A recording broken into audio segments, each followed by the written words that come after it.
at a Taiwanese grandma's farm, and we're gonna be eating so many different dishes. The Chou family invited us to tour their farm, which grows Asian vegetables. First, we'll explore the farm and learn about the fruits and veggies. I'll be telling you a little bit about each one, then we'll pick them and then go inside the kitchen to cook them up with Mama Chou. Let's keep counting how many things are growing right now and see how many of them you've tried before.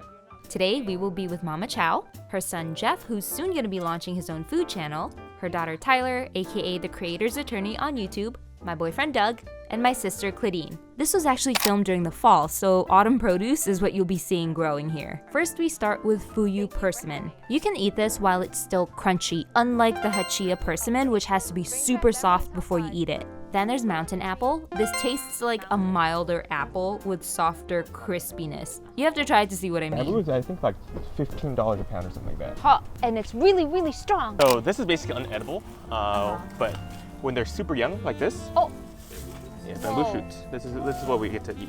Oh so my God. I've been saving this for you guys. So. Oh, you're cutting it. This is, yeah. It'll grow again into another young one. As long as we cover it and stuff like that. So there's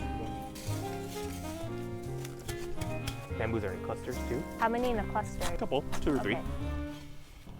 Do you want me to tag team? Rub some dirt in it. I'm not even doing anything. That's why I'm tired. Ah! Chinese bamboo, very strong. You know there's like 4 or 5 left. Hell no. So yeah, you see why these are like 15, 20 bucks a time. Yes. Because If you're new or just like bamboo, click the subscribe button and be part of the crew. Coming up soon are fresh jujubes. They taste mildly sweet and have the texture of a thick apple. It's very crunchy with a pit in the middle. When they're dried, I typically see them in Asian broths and soups, and they're supposed to be chewy and kind of taste like dates. The red ones are dried jujubes.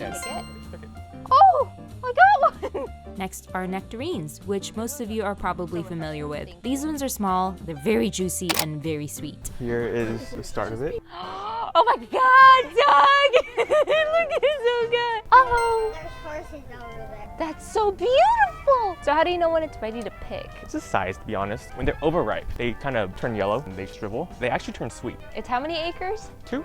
2 acres. Whoa! Pua, You call it pua? Yeah, pua. So I think for us it's upo. Oh my God, it's so Yeah. fat. Sometimes when Snorlax. we don't see it. And then this is lufa. This Yeah. is patola in Tagalog. It's a spongy one. Oh, look at you. This one's like a very watery zucchini or chayote. And this is what it looks like after it's dried up.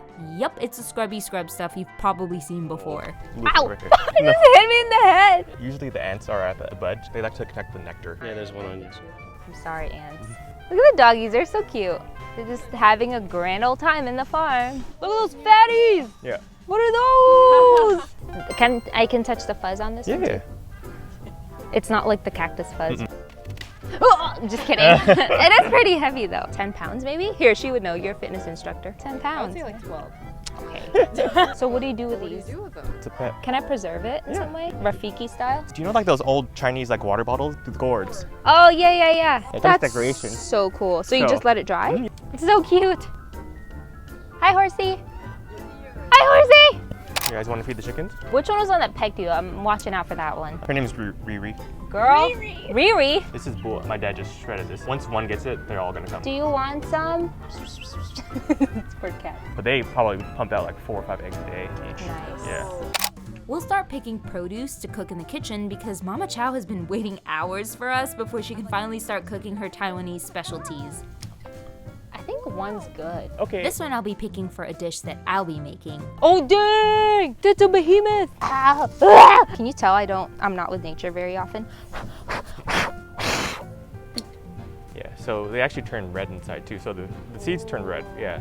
They won't hurt, but It's like a soft prickly. Mhm. Oh, can you? How would I hold you? Snippy snip. Ah! Apparently now the cucumbers that we see at markets are smooth because they're bred to remove the spikes, which makes it easier for us to handle. What else? What else? if you hear this, that means it's a little bit too old. But if you like, hear a snap, Bend and snap. bend and snap. Yep. Ooh, look at that. Ooh, look at that. Look at us farming. We're Farm so life. cool. Doug, you Catch. are the next bride. So here's a few things we picked to cook. Jeff and Mama Chou have already picked a few things ahead of time as well. They're also giving us some extras to take home later. Oh, do you guys have rice? Cooked rice? Mm-hmm. Okay, great. Okay, cool. You need a little bit more. Yeah, we'll pick some more. A little more? Okay, Yeah. we'll pick for you. And these chayote and amaranth leaves taste very good. They're more neutral tasting and very easy for me to eat as a simple stir fry or to throw in soups. I like to use them how I would typically use spinach. Now I'm really excited because Mama Chou is kicking off her cooking with tomato egg. There's multiple variations of this dish across Asia and around the world, but this particular one is savory, sweet, and tangy all at the same time. Mama Chou is using tomatoes and eggs from the farm and seasoning it with soy sauce, sugar, rice vinegar, and a few other spices before serving it on a bed of freshly cooked rice. My version of this dish is very simple, where I just use fish sauce and pepper. Her recipe is on another level. The egg's very soft and the tomato makes it super sweet. I like the bits of cilantro I'm having in there too. This is like a garlic mustard and like ground beef. Is this like a seasoning?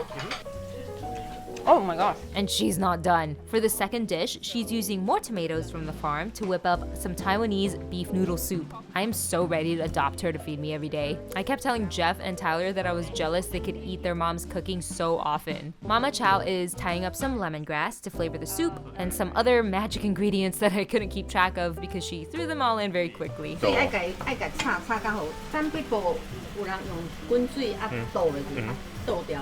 Yeah, she's talking about sometimes other people blanch the meat, stuff like that. She also has this homemade chili paste that's super flavorful. There's some garlic, chilies, and something umami in there. Anyway, Jeff is gonna be covering all of Mama Chow's recipes on his YouTube channel, so you can keep an eye out when he releases the actual recipe for this chili paste. So here, Mama Chou is using spinach from the store since she decided to give me the leafy greens from the farm to take home. And here we have it, Mama Chow's Taiwanese beef noodle soup. It's got a deep flavor from the beef and tomato broth, and eating it made me feel like I was getting a warm hug from Mama Chou herself. I know we're from different cultures, but somehow this just makes me really miss my grandma's cooking. Take our skin here. She's good at traditional cooking, but she also gets creative with the veggies. She's taking this loofah gourd and toasting it up in the oven. She did tell us to peel it because the skin is very fibrous, and she's cutting out the middle part of the loofah because it's super liquidy. You're left with something that's like a more juicy and soft version of zucchini. She's topping this with nacho cheese that's jalapeno flavored, and the result is this quick and healthy snack. Okay.